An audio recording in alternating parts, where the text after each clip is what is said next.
Welcome to the cosmetics tutorial. In this tutorial we're going to be going again into a bit of detail about exactly what this module is and how you can use it just as a very similar to the fitting room as a visual tool that will allow you to have a much better idea of what styles or colours or themes you think are going to work on the day. So this is the model which you'd select here, and now we'll just go through each of the different categories. So this is very self-explanatory. It's you've got hairstyles, foundation, blush, eyeshadows, eyebrows, eyelash, eyes, glasses, lips, lip liner, earrings, hairpiece, the tiara and veil. So you've got a lot of control here inside each of these items. As you'll see here in eyeshadow, there's literally dozens of different items that you can add, so you can have a lot of fun in just customizing this particular model to the style which you think is going to work for you on the day. So these are the hairstyles. So all you do is literally, as the other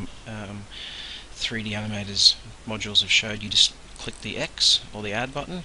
So you see here there's quite a few hairstyles. If we just go through, let's just pick one. So perhaps it's this updo. So you've selected the hairstyle, keeping in mind that over here this is the reset tool. So if you were to click reset, this would remove that particular item. So if at any one point you've added an item, so say you've added hair, you're all the way down here at lip liner, but you want to go back and change the hairstyle, you just need to go back into hairstyles, click add an item, so the software knows that you're in the hairstyle, click reset and it will remove that item. These are the other tools here. So you've got color wheel and opacity. So as you can see, in default mode they're turned off and grayed out.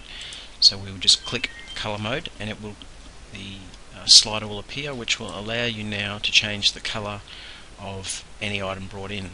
So this is the item you want to bring in, and now you've got opacity. So opacity will also fade back the item. So not very relevant for hair and in the hair items, the opacity slider, but especially for eyeshadows and foundations, you can control how intense you want those different colours on that model. So now that you've selected the hairstyle, we'll go into foundation.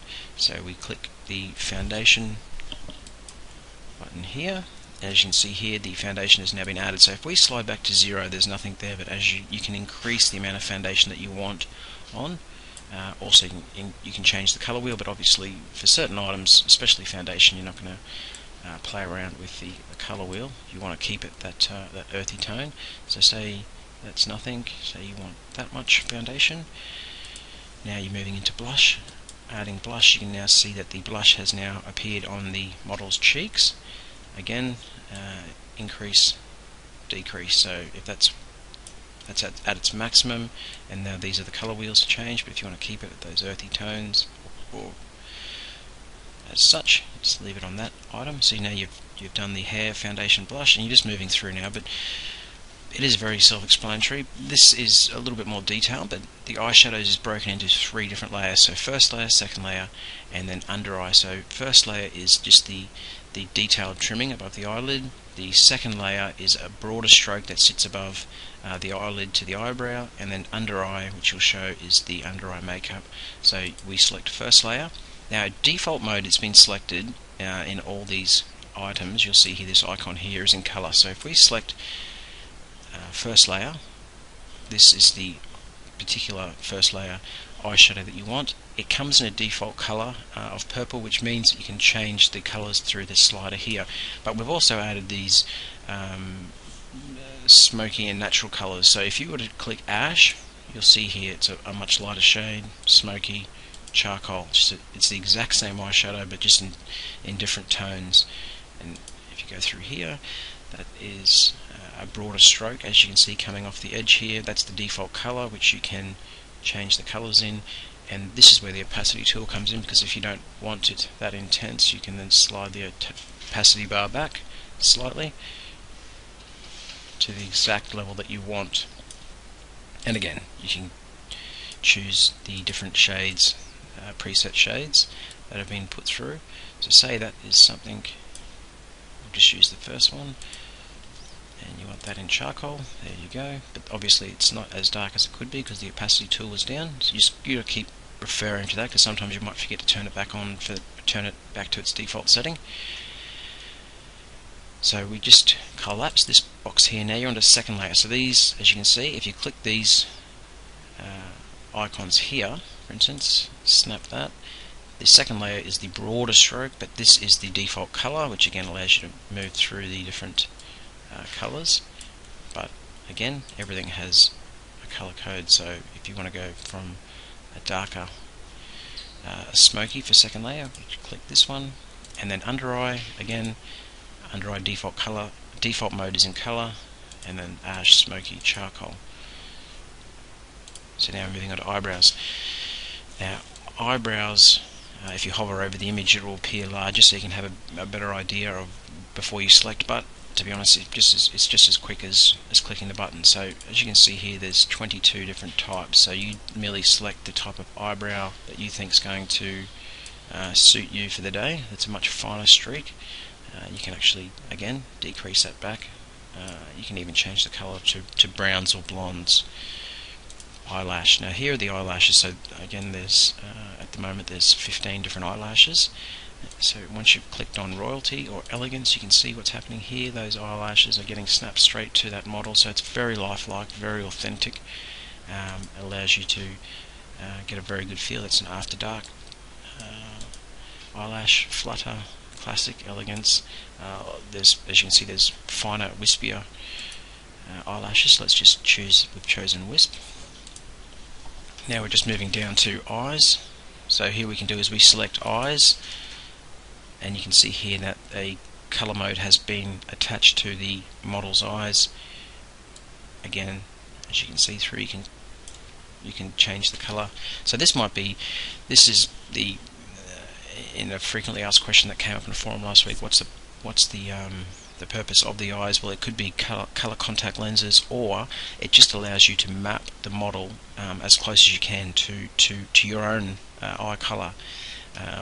As you would have seen in the past tutorial, at the moment the default model is this particular lady, but in the coming week you'll have a bar at the top here where you can select, upload your own photo. You'll have to position it with the markers. Very straightforward. There'll be a tutorial on it, so you can actually take a photo via webcam or iPhone or from any digital camera, upload it, position it, and then you are now dressing your own. It's like sitting in front of your own mirror. So that'll be up and coming, and we'll keep everyone updated to the exact release date, but at the moment we believe it's about a week away. So now you've chosen eyes, and you're moving on to glasses. So in the glasses mode, there's a whole set of different glasses here that you can choose from. Obviously the color wheel again is attached to all of these. So let's just choose this one, for instance. So we'll just choose this particular lens. If you don't want any glasses at all, you just click reset, glasses are removed.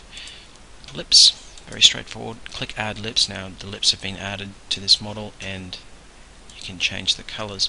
So if this is the particular color you want, but you just don't want it that bold, you can fade it back.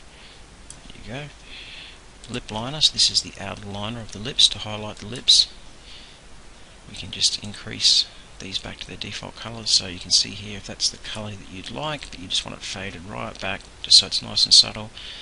Somewhat harder to see here, but at preview mode you can zoom right in on each particular item.